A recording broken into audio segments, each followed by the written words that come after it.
He was called the most hated man in America, yet the New York Times described him as the world's greatest giver.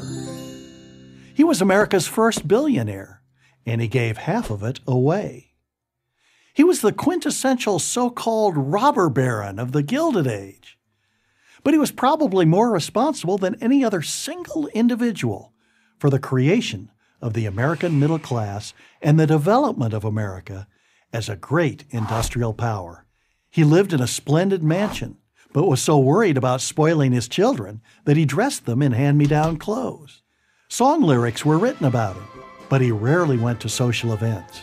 His name was John D. Rockefeller, and his story is uniquely American. Born in upstate New York in 1839, he did not have an easy childhood. His father was a part-time salesman and a full-time philanderer. Rockefeller's mother assured John that God was the father who would never let him down. Rockefeller absorbed that message. It guided his life. Deeply religious, he put into practice the spiritual law, "Give, and it shall be given unto you." From his teenage years to his dying day, Rockefeller always gave a portion of his income to charity.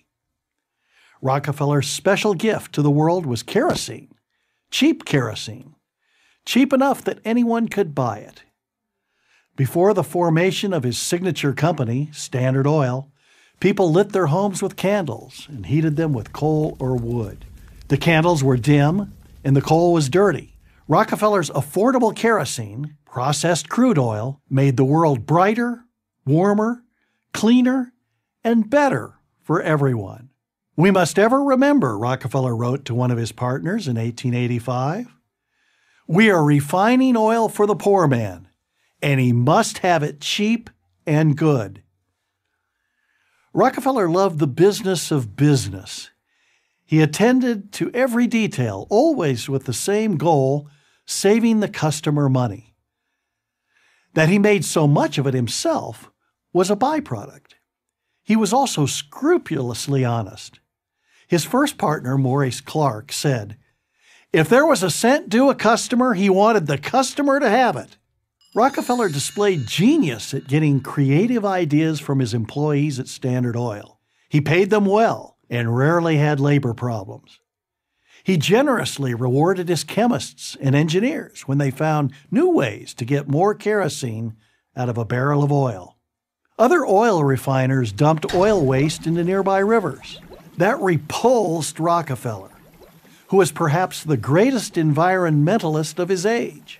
Not only was he a great lover of nature, he was the ultimate recycler.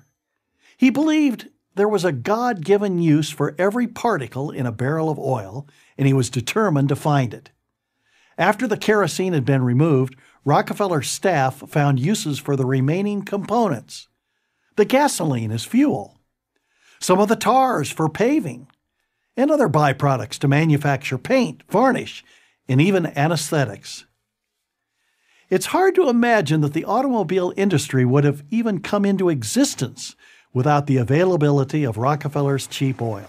When Henry Ford was ready with his Model T, Rockefeller was ready to supply the gas. By the early decades of the new century, millions of Americans had jobs in oil-related industries, and these jobs helped build the American middle class. As Rockefeller said, "We saw the vast possibilities of the oil industry, stood at the center of it, and brought our knowledge and imagination and business experience to bear in a dozen, in 20, in 30 directions." Rockefeller was an oddity, the first billionaire in U.S. history, but no one could outgive him. From the time of his first job, earning 50 cents a day, the 16-year-old Rockefeller gave to his local Baptist church, to missions in New York City, and to the poor, black or white. He believed in the biblical admonition that not money, but the love of money was the root of all evil. Rockefeller supported churches and missionaries all over the world, lavishly endowed colleges like the University of Chicago and Spelman College, a black woman's college named after his wife Laura. and he gave millions to medical research.